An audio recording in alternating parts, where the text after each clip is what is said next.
বর্তমান সরকার রামিসার এই হত্যাকারী সর্বোচ্চ শাস্তি ইনশাআল্লাহ আগামী 1 মাসের মধ্যে নিশ্চিত করবে এবং সেই সর্বোচ্চ শাস্তি হচ্ছে মৃত্যুদণ্ড।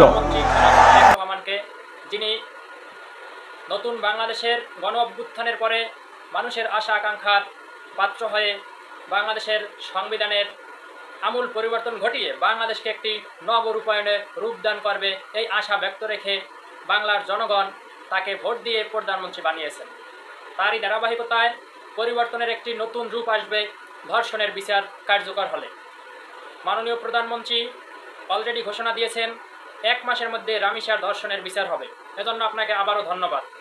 আমরা শুধু রামিসার বিচারে আপনি ক্ষান্ত হবেন এই আশা রাখি না এবং এই চিন্তাও করি না। আমাদের আশা এবং চিন্তা হচ্ছে আইনি ভিত্তিতে আইন কার্যকর করে এখন থেকে ধর্ষণের বিচার মৃত্যুদণ্ড আপনি কার্যকর করবেন এবং এটা সংবিধানে লিপিবদ্ধ করবেন। এই আশা আমরা জনগণ আপনার কাছে রাখতে চাই এবং এর বাস্তবতা দেখতে চাই।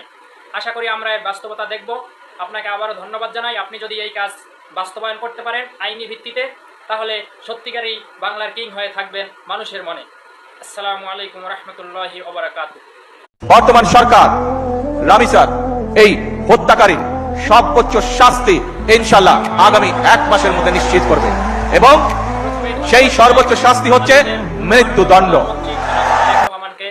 যিনি নতুন বাংলাদেশের গণ অভ্যুত্থানের পরে মানুষের আশা আকাঙ্ক্ষার পাত্র হয়ে বাংলাদেশের সংবিধানের আমূল পরিবর্তন ঘটিয়ে বাংলাদেশকে একটি নবরূপায়ণে রূপদান করবে এই আশা ব্যক্ত রেখে বাংলার জনগণ তাকে ভোট দিয়ে প্রধানমন্ত্রী বানিয়েছেন।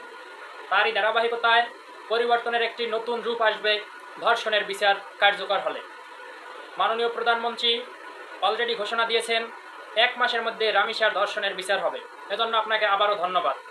আমরা শুধু রামিসার বিচারে আপনি ক্ষান্ত হবেন এই আশা রাখি না এবং এই চিন্তাও করি না। আমাদের আশা এবং চিন্তা হচ্ছে আইনি ভিত্তিতে আইন কার্যকর করে এখন থেকে ধর্ষণের বিচার মৃত্যুদণ্ড আপনি কার্যকর করবেন এবং এটা সংবিধানে লিপিবদ্ধ করবেন। এই আশা আমরা জনগণ আপনার কাছে রাখতে চাই এবং এর বাস্তবতা দেখতে চাই। আশা করি আমরা এর বাস্তবতা দেখব।